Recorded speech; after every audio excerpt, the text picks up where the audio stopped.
Woven from around 1,000 strands of grass, his nest must not only attract a mate and keep her eggs safe, it must also withstand a monsoon storm.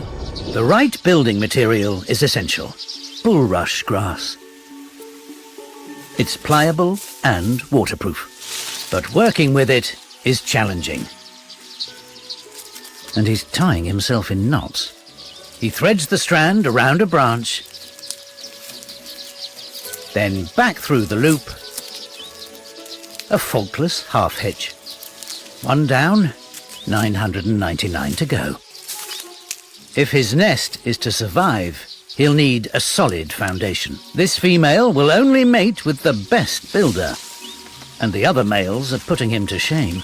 He must up his game. He weaves the egg chamber, carefully tensioning every single strand.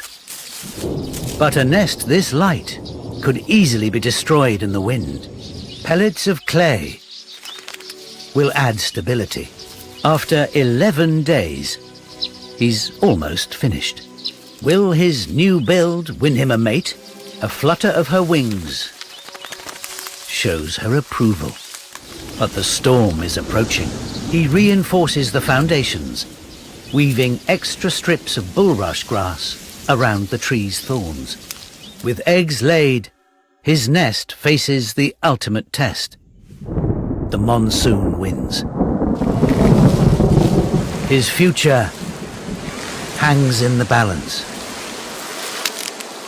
The colony has taken a hit, but many nests have stood firm, including his.